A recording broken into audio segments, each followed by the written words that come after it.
পাহাড়ি ঢলের পানিতে সুনামগঞ্জের সবকটি নদী টইটুম্বুর হয়ে বিপদসীমার ছুঁই ছুঁই করছে, কিন্তু হাওরের চিত্র ভিন্ন।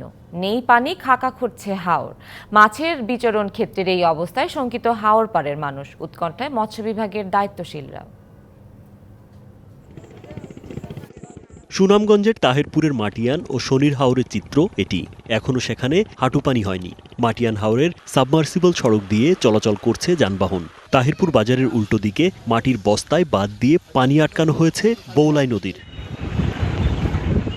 মৎস্য বিভাগের পরিসংখ্যানে দেখা যায়, যে বছর হাওরে দেরিতে পানি আসে মাছের উৎপাদন ওই বছর কমে যায়। গেল 5 বছরের মধ্যে 2021 ও 2023 সালে 1 মাসেরও বেশি দেরিতে আসে পানি। ওই 2 বছর পানিও কম ছিল।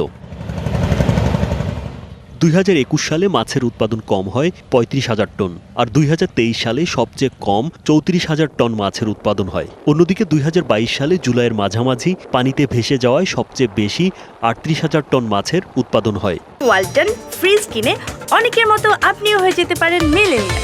সেরা পণ্যের সেরা অফার। এই এলাকায় এখনো পর্যন্ত পানি অনেক আউরে, পানি ঢুকে না। পানির জন্য অনেকে দান বন মানুষের বিক্রয় করতে পারতেছে না।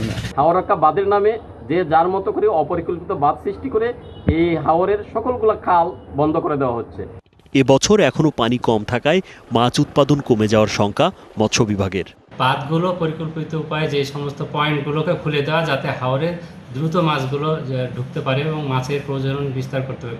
137টি হাওরের মধ্যে বড় 48টি হাওরের ফসল রক্ষা বাঁধ রক্ষণাবেক্ষণ করছে পানি উন্নয়ন বোর্ড। এর মধ্যে 25টির বাঁধ কেটে রাখা হয়েছে। ফসল ওঠার সাথে সাথেই আমরা আমাদের যে উপজেলা কমিটি আছে তাদেরকে নির্দেশনা দিয়েছি যে রেগুলারগুলো ওপেন করে দেওয়ার জন্য। আমাদের এই পর্যন্ত প্রায় 25টি হাওরে আমাদের বাঁধ কেটে দেওয়া হয়েছে এবং অন্যান্য হাওরগুলোতে রেগুলার ওপেন করে দেওয়া হয়েছে। DBC news desk.